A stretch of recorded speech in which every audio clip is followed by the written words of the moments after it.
অসম সাহিত্য সভাৰ লখিমপুৰ জিলা সমিতিৰ মধ্যকালীন অধিৱেশনতে প্ৰকাশ পালে। অতীজৰ পৰা সাংবাদিকতাৰ লগত জড়িত আছিল, লেখা মেলা সৰুৰ পৰা আৰম্ভ কৰিছিল, শিক্ষকতাও কৰিছিল, দল সংগঠনৰ লগতো জড়িত আছিল,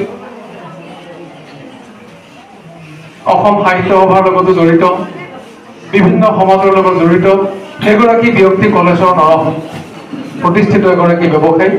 ইমান ব্যস্ততাৰ মাজতো তেওঁ চিন্তা কৰি উলিয়ালে এখন কবিতা পুথি, আৰু যিখন কবিতা পুথিত মই পুনৰ কৈছোঁ যে ৬২টা কবিতাৰে তেওঁ পৰিপূৰ্ণ কৰি সুন্দৰকৈ বেটুপাত সজাই আজি আপোনালোকৰ মাজলৈ, পাঠকৰ মাজলৈ প্ৰকাশ কৰি উলিয়াবলৈ সক্ষম হৈছে।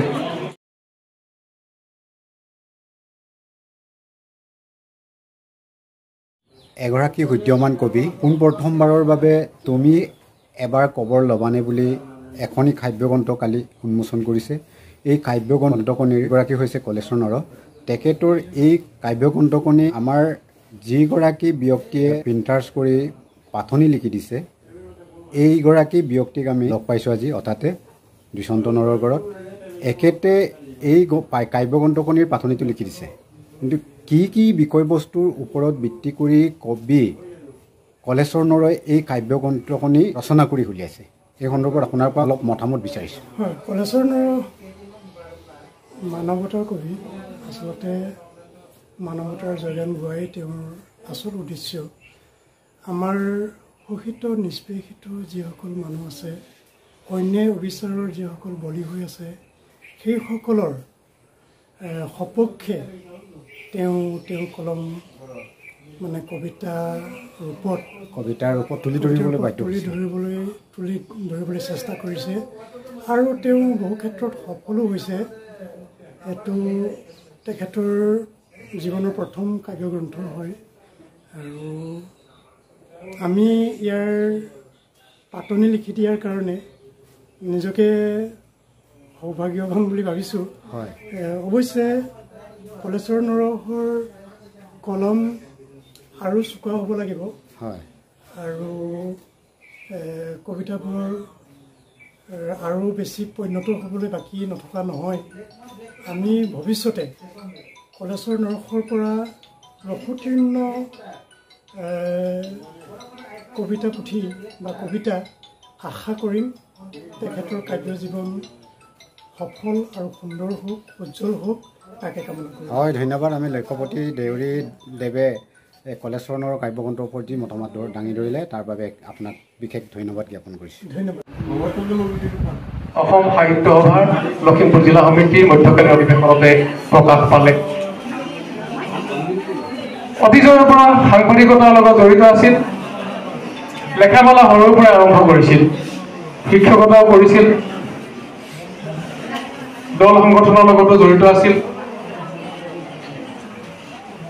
অসম সাহিত্য সভাৰ লগতো জড়িত, বিভিন্ন সমাজৰ লগত জড়িত এগৰাকী ব্যক্তি কলেজৰ নৰহ প্ৰতিষ্ঠিত এগৰাকী ব্যৱসায়ী। ইমান ব্যস্ততাৰ মাজতো তেওঁ চিন্তা কৰি উলিয়ালে এখন কবিতা পুথি, আৰু যিখন কবিতা পুথিত মই পুনৰ কৈছোঁ যে ৬২টা কবিতাৰে তেওঁ পৰিপূৰ্ণ কৰি সুন্দৰকৈ বেটুপাত সজাই আজি আপোনালোকৰ মাজলৈ, পাঠকৰ মাজলৈ প্ৰকাশ কৰি উলিয়াবলৈ সক্ষম হৈছে। ইতিমধ্যে সকলোখিনি কথা কোৱা হৈছে। লিখকৰ এই যি কষ্ট, লিখকৰ যি অনুভৱ, এই অনুভৱখিনি যেতিয়া পাঠকে পূৰ্ণৰূপত পঢ়িব বা পূৰ্ণৰূপত ইয়াক প্ৰকাশ পাব, তেতিয়াহে লিখকৰ সাৰ্থক হ'ব। মই অনুভৱ কৰোঁ, ইতিমধ্যে কৈছে যে মোবাইলতে আজিকালি বিশেষকৈ নৱপ্ৰজন্ম খুব ব্যস্ত থাকে। মোবাইলতে ভাল বস্তু পায়, বেয়া বস্তু পায়, কিন্তু এনেধৰণৰ কিতাপ এখন কিনি বা এনেখন কিতাপ এখন লৈ ইয়াত থকা এগৰাকী লেখকৰ কিমান তাৰ কষ্ট, সেই কষ্টকে যদি অনুভৱ কৰিবলৈ এবাৰ শিকে, তেনেহ'লে নিশ্চয় লেখকৰ সাৰ্থক হ'ব, তাকে অনুভৱ কৰিছোঁ। আৰু এই কিতাপখনেই খুব সুন্দৰকৈ যিহেতু সজাইছে, মই পুনৰ কৈছোঁ যে প্ৰেম, ভাতৃপ্ৰেম, মাতৃপ্ৰেম, যি গছ লতা বন সকলো প্ৰেম ভাৱ ইয়াত প্ৰকাশ পাইছে, আৰু অনুভৱবিলাক কৈছে যে মাৰ মৰম, প্ৰতাৰণা কেনেকৈ হয়, এৰি থৈ যোৱা সেই সময়খিনি, গোটেইখিনি বস্তু ইয়াতে লিপিবদ্ধ হৈছে। মই বৰ দীঘলীয়া নকৰোঁ, ইতিমধ্যে কেইবাটাও অনুষ্ঠান আছে যিহেতু, আৰু আমি ইয়াৰ পৰা যাব লাগিব। লখিমপুৰ প্ৰেছ ক্লাবৰ অধিৱেশন চলি আছে, তাতে মুকলি সভা আছে। গতিকে এইকণ সুযোগ দিয়াৰ বাবে আৰু আপোনালোকৰ মাজত পৰিচয় কৰাই দিয়াৰ বাবে পুনৰবাৰ আপোনালোকলৈ ধন্যবাদ জ্ঞাপন কৰি মই মোৰ সম্বোধন সামৰণি মাৰিছোঁ আৰু এই কিতাপখন উন্মোচন কৰিছোঁ বুলি মই ঘোষণা কৰিছোঁ।